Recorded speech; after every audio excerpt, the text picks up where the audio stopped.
बिस्मिल्लाहिर्रहमानिर्रहीम। Accountancy lecture third stock से हम शुरू करते हैं। क्वेश्चन है स्टॉक के बारे में। Those goods which are in our business for the resale is called stock. तो आपने याद रखना इसके लिए the goods used for resale या the resale goods in our business is called stock. The resale goods in our business is called stocks. It means those goods which are in our business for the resale is called stock. Stock is of two types, that's opening stock and closing stock. The stock present at the time of starting of year is called opening stock. The stock present at the closing year is called closing stock या at the end of the year. Question है profit के बारे में।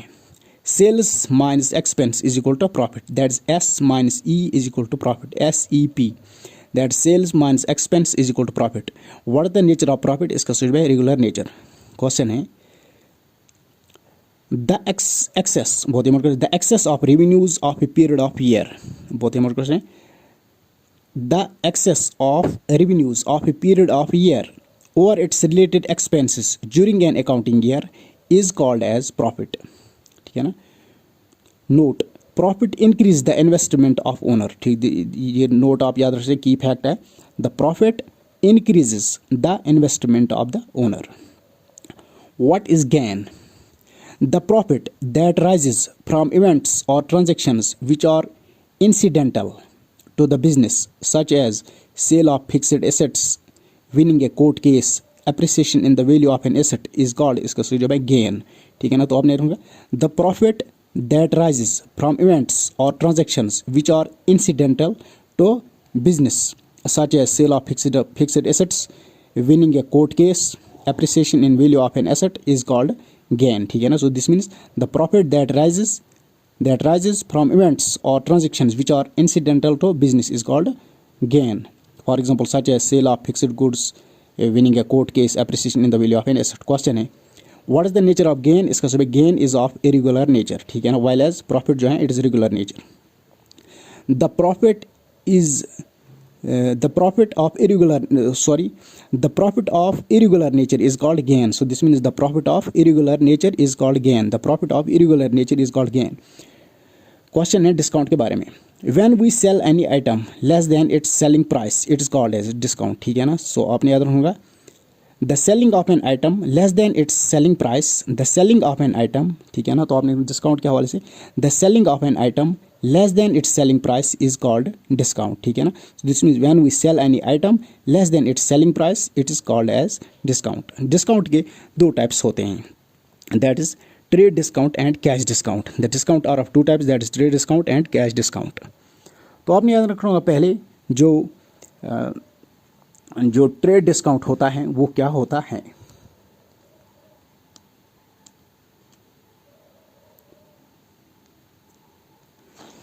आइए बात करते हैं पहले ट्रेड डिस्काउंट के बारे में। क्वेश्चन है ट्रेड डिस्काउंट के बारे में। When we buy goods in huge amount he will give the discount, that discount is called, इसको ट्रेड डिस्काउंट। ठीक है ना। So this means trade discount involves the buying of goods in huge amount. ठीक है ना। So this means trade discount is given when we buy goods in huge amount. ठीक है ना। so this means when we buy goods in huge amount he will give the discount, that discount is called trade discount. ठीक है ना। so this means the trade discount is given at the time of selling goods. ठीक है ना, या buying huge quantity of goods. ठीक है ना। the trade discount is given at the time of selling goods in huge quantity. Cash discount when we buy goods on credit base, बहुत ही important question है। कैश डिस्काउंट क्या होता है? When we buy goods on credit basis but we make early payment the seller gives you us a discount is called, इसको cash discount. ठीक है ना। यानी ये ब्रुट ट्रेड डिस्काउंट में थो याद, ये कंस होलसेलर्स नश ह्यूज क्वांटिटीज में गुड्स परचेज करान बाय करान, तथ वन क्या, तथ one trade discount.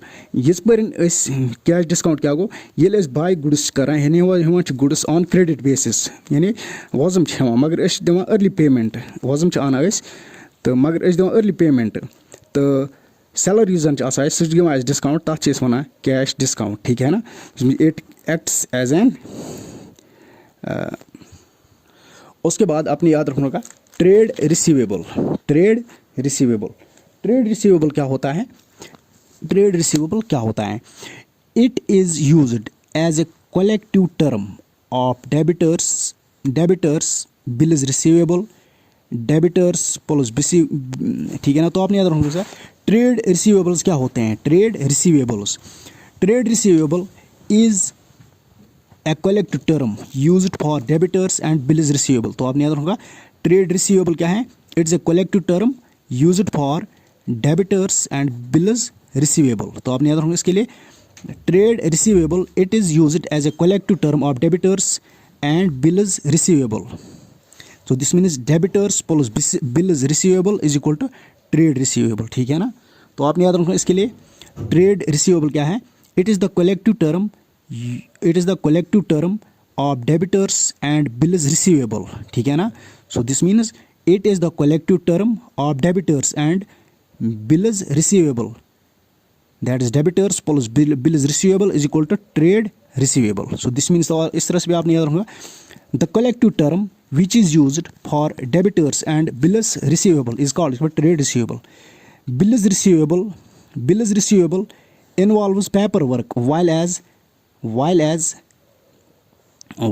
in case of debtor paperwork is not तो आपने याद रखना होगा, बिल्स रिसीवेबल इन्वॉल्व्स, ठीक है ना। बिल्स रिसीवेबल इन्वॉल्व्स, तो आपने याद रखना, बिल्स रिसीवेबल इन्वॉल्व्स, तो आपने याद रखना इसके लिए, bills receivable involves paper work, while as in case of debtors paper work is not involve, ठीक है ना।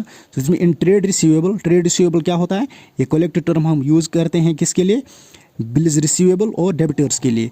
बिल्स रिसीवेबल के लिए हमें पेपर वर्क की ज़रूरत पड़ती है, लेकिन डेबिटर्स के लिए हमें पेपर वर्क की ज़रूरत नहीं पड़ती है। Trade payables it is used as a collective term of creditors and bills payable, ठीक है ना। So this means trade payable क्या है? It is used as a collective, तो आपने याद रखना इसके लिए, तो पहले आप याद रख सकते हैं trade receivable and trade payable. Trade receivable क्या है? The collective term used for debtors and bills receivable is called trade receivable, ठीक है ना। इसी तरह से the collective term used for creditors and bills payable, ठीक है ना। तो आपने याद रखना, ट्रेड रिसीवेबल में आते हैं debtors and bills receivable. Trade receivable जो है इसमें क्या आता है? डेबिटर, जबकि ट्रेड पेएबल में आता है क्रेडिटर, ठीक है ना। पेएबल में आता है क्रेडिटर, ट्रेड पेएबल में, और बिल्स रिसीवेबल। तो दिस मीन्स ट्रेड पेएबल क्या है? It is used as a collective term of creditors and bills payable. So this means creditors में क्या होता है? No paper work is involved, ठीक है ना, no paper work is involved, while as bills payable में क्या होता है? Paper work is involved. So this means creditor plus bills payable is equal to trade receivable, debtor plus bills receivable is equal to trade receivable. Sale of goods, sale is return, ठीक है ना, cell is return. तो आपने याद रखना sale is return. So this what is sale? इसका से जो है the sale of goods is called sale. Sale is return क्या होता है? If we sell goods but the customer returns that good, it is called as sales return and is also called as return inward। तो आपने याद रखूंगा, sales return is also called as return inward। Purchase, the purchase of goods, purchase return क्या होता है? if we purchase goods but we return that good, it is called as purchase return। so this means आपने याद रखूंगा sales return क्या है? ये अगर हम बात करेंगे, इट इज़ एसोसिएटेड विद किसके लिए? It is associated with shopkeeper, it is associated with shopkeeper, ठीक है ना।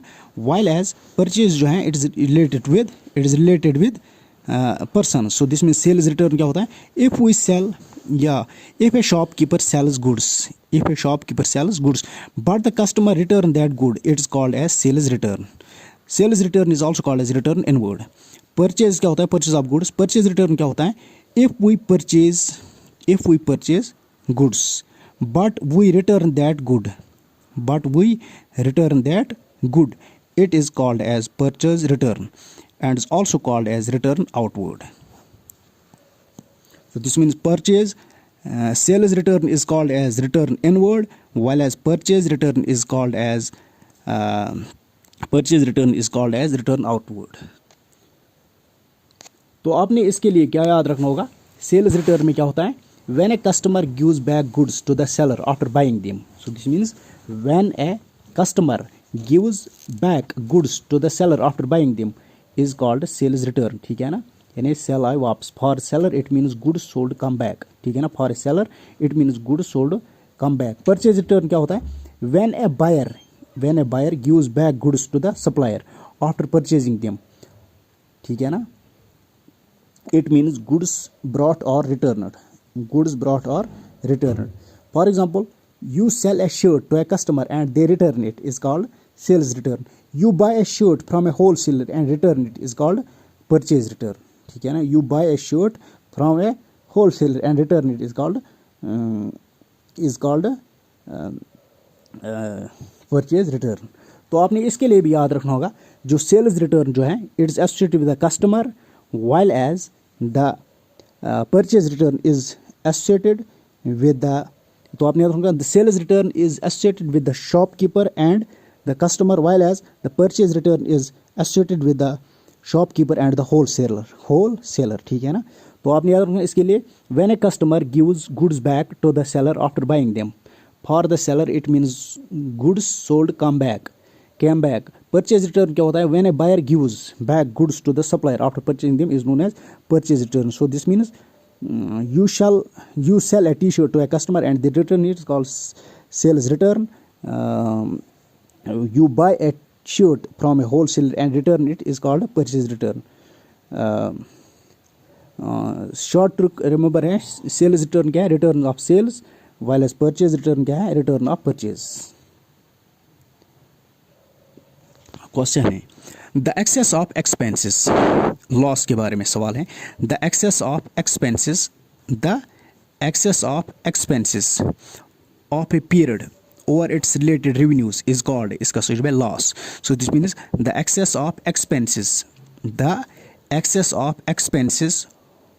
of a period. So this means the excess of expenses of a period or its related revenue is called as loss. So this means the excess of expenses of a period or its related revenues is called as loss. Profit, the excess of revenues of a period or its related expense. The excess of revenues of a period or its related expense is called profit. Trick आप याद रख सकते हैं इसमें. Softwares used in accounting, सवाल इस तरह बनता है, name different softwares which are used in accounting. इसका सही जवाब है टैली बिजी. ठीक, टैली बिजी. उसके बाद टाइप्स ऑफ अकाउंट्स के बारे में थोड़ी बहुत हम ब्रीफली पढ़ेंगे. Numerous types of transactions are done in account. T shaped account, T shaped format when that is with two sides, debit and credit side. Types of accounts, इसमें हमें real account हैं, पर्सनल अकाउंट हैं, और real account, personal account and nominal account. Real account क्या है, it is also called asset account because transactions of assets are recorded in real account. ठीक है ना. इसी तरह से व्हाट इज गुडविल आप याद रख सकते हैं. इसमें गुडविल क्या है, रेपुटेशन और reputation which attracts the customers is called goodwill. The reputation that attracts the customers is called goodwill. ठीक है ना. Trademark, it is a logo, for example Adidas. Copyright क्या है, no copy right. Patent, what is patent, the exclusive rights given by the government to any person is called as patent. ठीक है ना. The exclusive rights given by the government to any person is called patent. तो आपने याद रखूंगा personal account. Personal account क्या होता है, personal account deals with the transactions of individuals, companies extra. ठीक है ना. पर्सनल अकाउंट तीन किस्म के होते हैं, natural personal account, artificial personal account, representative personal account. Natural personal account में क्या होता है, transactions of human beings are recorded, for example Ram, Shyam extra. Artificial personal account क्या होता है, the accounts of name of business. ठीक है ना. आर्टिफिशियल पर्सनल अकाउंट क्या होता है, the accounts of name of business that is transaction are recorded on the name of business. ठीक है ना. द ट्रांजेक्शन, सो इस तरह से भी सॉल्व करते हैं. द आर्टिफिशियल पर्सनल अकाउंट सवाल इस तरह से बनता है, the type of personal account in which transactions are recorded on the name of business for example XYZ limited etcetera is called artificial personal account, ठीक है ना, artificial personal account. It follows business entity concept, ठीक है ना। Question इस तरह से बनता है, which type of account follows the business entity concept, बहुत इंपॉर्टेंट क्वेश्चन है। Which type of personal account follows the business entity concept, इसका सही जवाब है आर्टिफिशियल पर्सनल अकाउंट, ठीक है ना। So this means artificial personal account follows business entity concept, that is because business is separate from persons, ठीक है ना। person and business are two separate entities, इसको कौन फॉलो करता है, आर्टिफिशियल पर्सनल अकाउंट। उसके बाद है representative personal account, the type of accounts in which transactions are recorded in such a way that they represent any other person, ठीक है ना। For example capital income because it represents owner or proprietor, ठीक है ना। For example capital income it represents owner or proprietor. Outstanding salaries it shows liabilities it represents employees, ठीक है ना। या इस तरह से भी आप the outstanding salaries shown as liabilities it represents employees. Nominal account the transactions related to expenses and income, बहुत important question.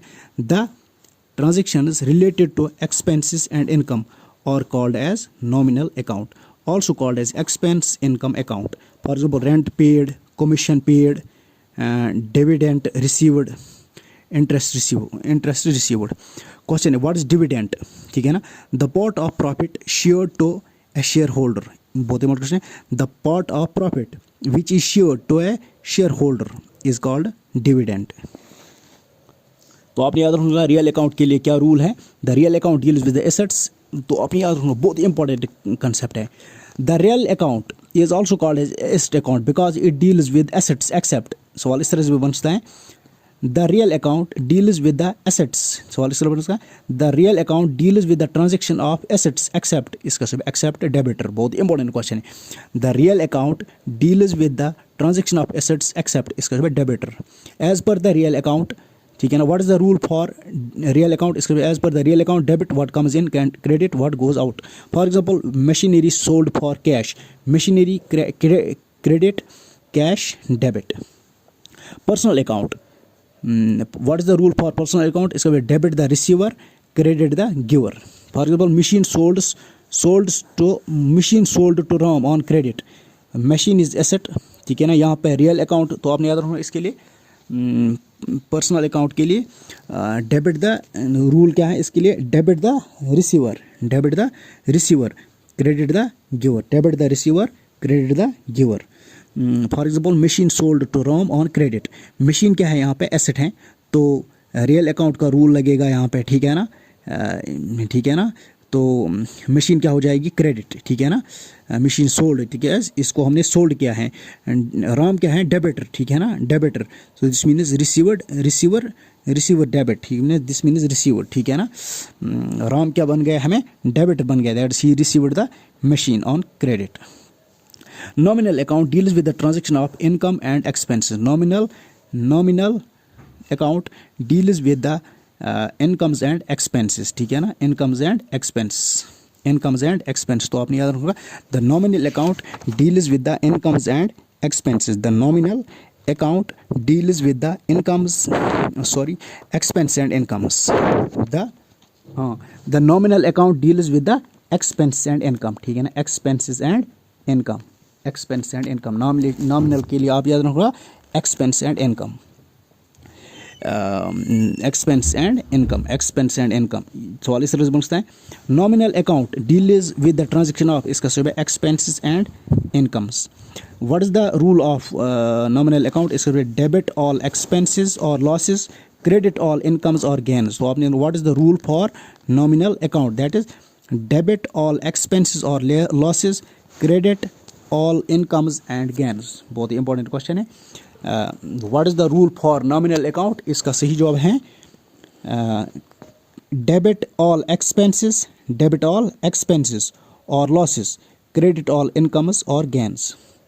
For example paid expenses by cheque, expense क्या है, डेबिट हुआ, बैंक क्या है हमारा एसेट है, ठीक है ना, so this means credit goes out, ठीक है ना, out. When it goes out, ठीक है ना। सो दिस मीन्स तो आपने नॉमिनल अकाउंट के लिए रूल क्या है, डेबिट ऑल एक्सपेंस और लॉसेस, डेबिट ऑल एक्सपेंस और लॉसेस, क्रेडिट ऑल इनकम्स और गेन्स। मॉडर्न अप्रोच क्या है, the modern approach divides accounts into 5 types, that is, ठीक है ना। तो आपने याद रखना the modern approach divides the accounts into 5 types, that is account of assets, accounts of, so this means, तो आपने याद रखा the modern approach divides the accounts into 5 types, that is clear, CLEAR clear, ठीक है ना। That is capital account, liabilities account, expense account, asset account, revenue account, ठीक है ना। तो इसके लिए आपने याद रखने का plus minus plus minus plus minus, लेकिन आपने याद रखने का E&A जो है एक्सपेंस और एसेट जो है, यहाँ पे प्लस जो होता है that represents debit. Modern approach के हवाले से 5 अकाउंट्स हैं।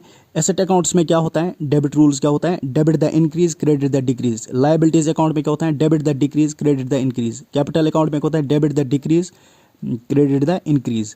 रेवेन्यू अकाउंट में क्या होता है, debit the decrease credit the increase. Expense account में क्या होता है, debit the increase credit the decrease. तो प्लस माइनस ट्रिक आप याद रख सकते हैं इसके लिए। क्वेश्चन है कॉन्ट्रा एंट्री। कॉन्ट्रा एंट्री क्या होता है, the entries which have zero effect और कॉल्ड एज कॉन्ट्रा एंट्रीज। बहुत ही इंपॉर्टेंट क्वेश्चन है। The entries which have zero effect on transaction is called as contra entries. बहुत ही important, the entries which have zero effect on transaction is called contra entry. For example cash withdrawn from bank, ठीक है ना, cash withdrawn from bank, cash deposit into bank, ठीक है ना। Contra entry, the entries which have zero effect on transaction is called contra entries. For example cash withdrawn from bank, cash deposit into bank. Question है when we get discount it is called as discount received. बहुत important question है। When we get, सवाल इस तरह है, when a customer gets discount it is called as discount receivable. When सवाल इस तरह से बनता है, when business gets discount it is called discount received. बहुत important question, when business receives discount, तो आपने याद रखना इसके लिए, when business gets discount it is called discount received. When business gives discount it is called as discount allowed. Question है accounting equation के बारे में। आइए अब बात करते हैं अकाउंटिंग इक्वेशन के बारे में। क्वेश्चन है the mathematical equation which satisfies that the assets are equal to liabilities. बहुत इंपॉर्टेंट क्वेश्चन है।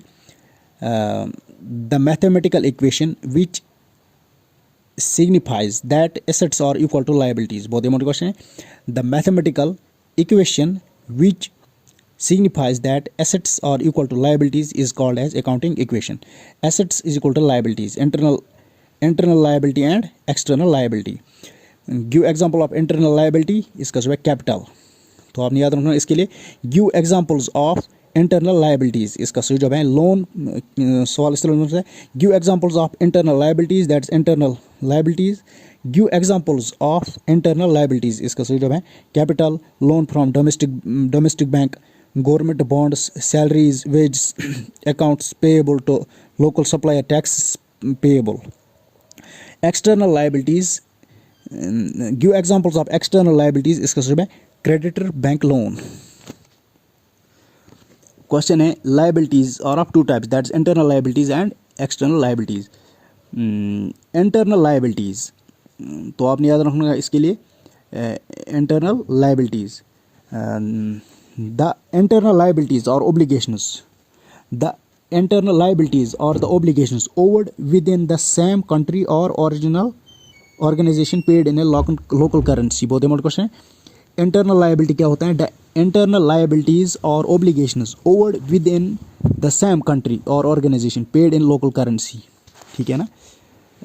External, what is external liability, इसका सब एक्सटर्नल लाइबिलिटीज और ओब्लिगेशंस ओवर्ड टू फॉरेन इंक्लूड्स, ठीक है ना। तो आपने याद रखना इसके लिए द एक्सटर्नल लाइबिलिटीज और obligations ओवर्ड to foreign individuals, institutions और कंट्रीज।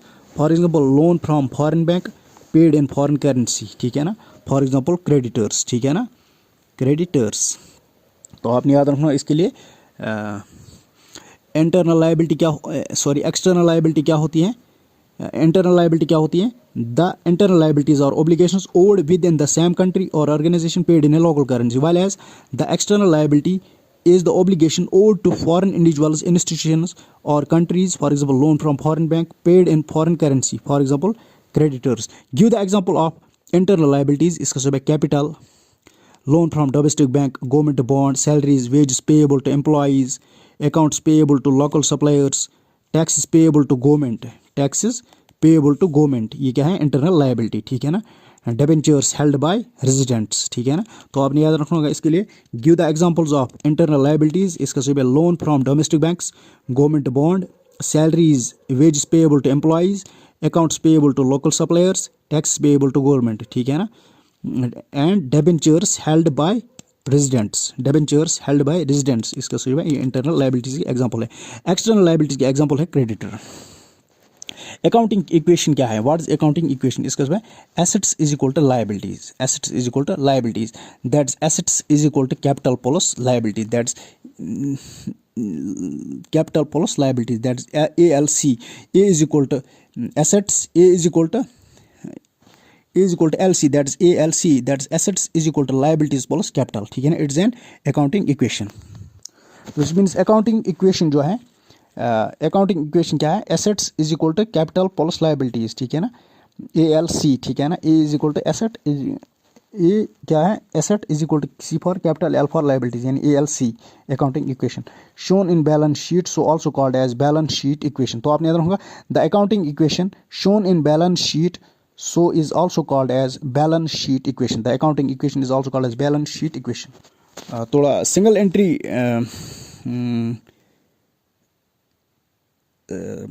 डबल एंट्री सिस्टम और सिंगल एंट्री सिस्टम के बारे में कुछ और बात करते हैं.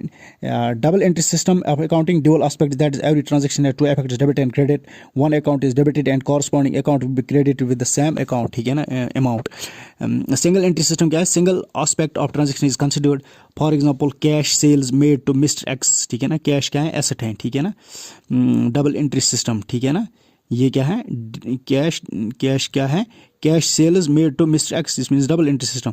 इन single entry system there is lack of uniformity, that's incomplete or single aspect is considered only. For example cash is equal to 100. In single entry system only personal accounts are considered while as real and nominal accounts are ignored except cash, ठीक है ना. except cash which is done in cash book, ठीक है ना. in single entry system only personal accounts are considered while as real and nominal accounts are ignored except cash which is done in cash book. Single entry system is also called as accounts, ठीक है ना. Single entry system is also called as accounts from incomplete records. बहुत important question है. The single entry system of accounting is also called as accounts from incomplete records and is adopted by small firms such as sole proprietor. They earn small amounts. No journal and ledger are prepared in single entry system of accounting. Calculation of profit and loss under single entry system. इसमें क्या है? इसमें एक method है, उसको नाम कहते हैं हम net worth method. Net worth method. Net worth method क्या है? क्लोजिंग कैपिटल प्लस ड्राइंग्स, ठीक है ना. नेट वर्थ मेथड में हम क्या करते हैं? Closing capital plus drawings plus interest on drawings minus capital minus addition, minus addition is capital, ठीक है ना. Minus interest on capital profit. दूसरा क्या है? Double entry method. Opening capital minus drawings minus interest on drawings minus interest on capital closing account, ठीक है ना. In case no opening capital, in case no opening capital or closing capital are given, the profit is calculated as closing capital minus opening capital is equal to profit, ठीक है ना. So this means in case no opening capital or closing capital are given, the profit is calculated as closing capital minus